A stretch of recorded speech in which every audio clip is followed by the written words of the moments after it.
e não trabalhou direito, porque você acreditou na ordem do demônio. Faz o que você tá com vontade, faz o que você gosta, ama na vida, você vai ser um perdedor. Aí vamos puxar pra questão Brasil. Juvenal pede aqui. Se vocês fossem... Porra, aí essa é foda. Se vocês fossem governantes, como agir?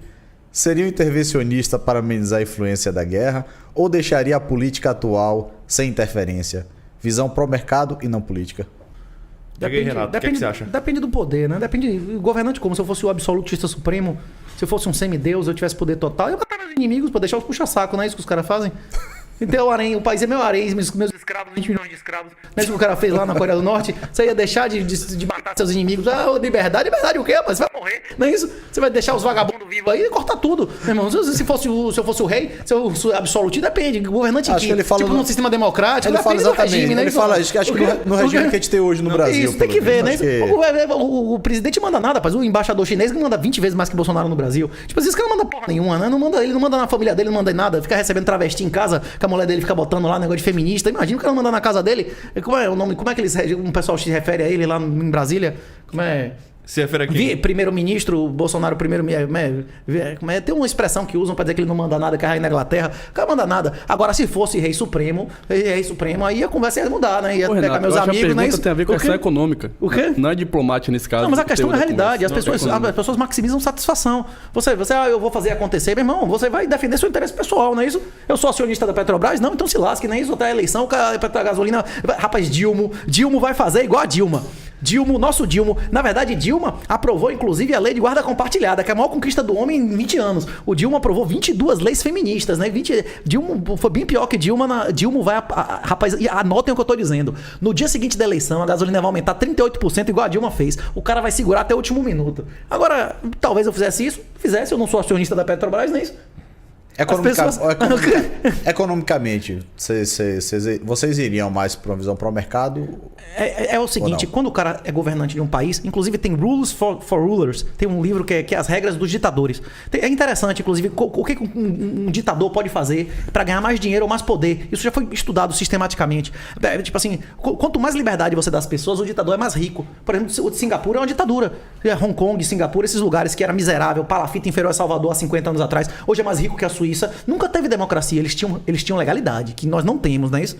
Eles tinham legalidade. Nunca houve democracia em Singapura nem em Hong Kong. Mas voltando, o que traz riqueza não é democracia, o que traz riqueza é legalidade. E os pais fundadores sabiam isso, por isso que referiam à república. Toda vez que você vê no nome de um país democracia, é inferno ditatorial, e como a Alemanha Oriental era democracia, tem democracia na Coreia do Norte. Democracia no nome, mas você já viu que é inferno. Que é inferno comunista, gulag, miséria. Mas voltando, o ditador, quanto mais riqueza ele propiciar para a população, menos poder ele tem.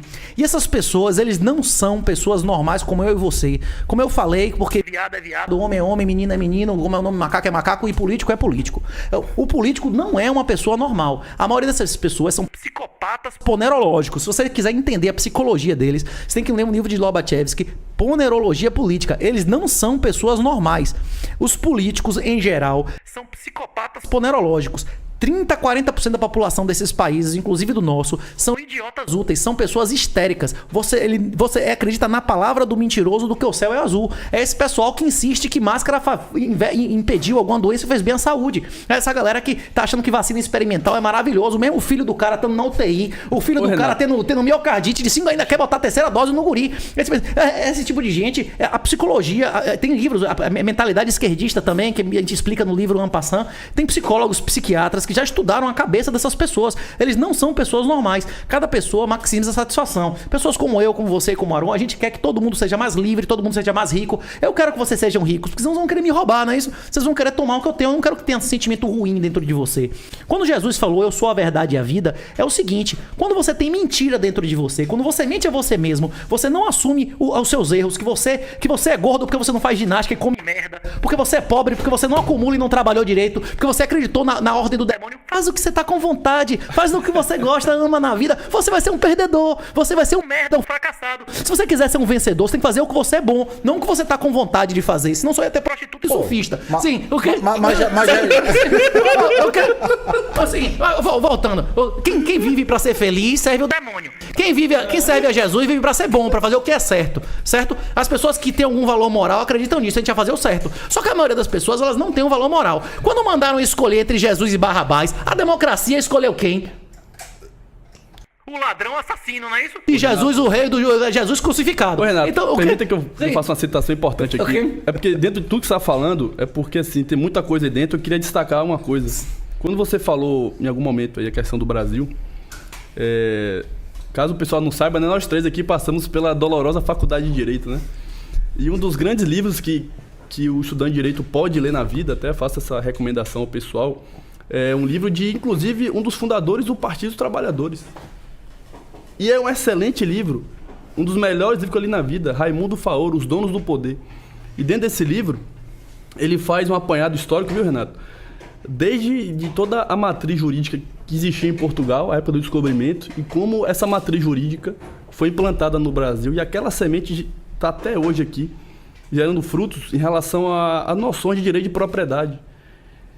E um outro grande jurista, se não for o mais citado da história da jurisprudência brasileira, chamado Pontes de Miranda, Democracia, Liberdade e Igualdade, os três caminhos, se eu não me engano. É um outro clássico, pouco lido no Brasil.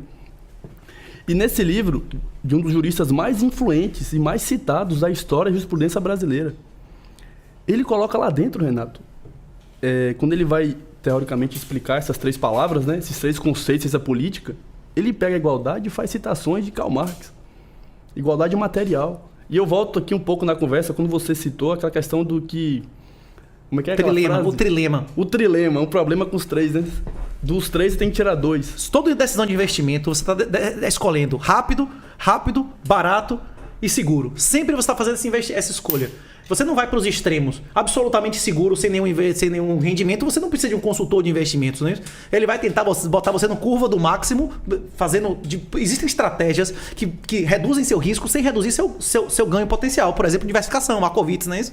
Só que a maioria das pessoas não tem condição, nem tipo de base, para entender Markowitz, que você precisa ter uma matemática, porque você paga um consultor de investimento, né? Mas só para fechar, essas duas citações que eu fiz não foi aleatório, não. Só para mostrar o seguinte, existe uma tradição, uma cultura intelectual muito forte no Brasil, onde esses conceitos de liberdade, propriedade, valor do trabalho, são muito mal resolvidos, não só pela própria história da escravidão, né? Institucionalmente, e hoje ainda nas faculdades de Direito, essa cultura do concurso público, essa questão dos livros que são citados, se um estudante de Direito começar a ter o trabalho de ler a lista bibliográfica dos livros que os autores que ele lê na faculdade citam, a esmagadora maioria são autores de esquerda, e nessa tradição cultural existe uma coisa muito mal resolvida em relação à liberdade, responsabilidade, direito de propriedade. Então, assim, não é por acaso que nós estamos aqui hoje discutindo esse tema, porque na história do nosso país, essa tradição foi muito mal colocada, e hoje o Brasil é um país pobre, um país com dificuldade, tudo que você está citando, corrupção, impunidade, violência, pobreza, dificuldade de a gente ter crescimento econômico em larga escala. E um dos fatores que eu aponto aqui nessa mesa é justamente essa tradição cultural terrível.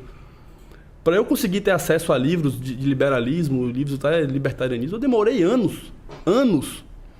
Inclusive, tive que conhecer pessoas, inclusive os dois são aqui, duas pessoas importantes na minha formação intelectual, que me apresentavam autores que eu nunca tinha ouvido falar, mesmo eu tendo acesso à internet, mesmo eu estudando, lendo lista bibliográfica.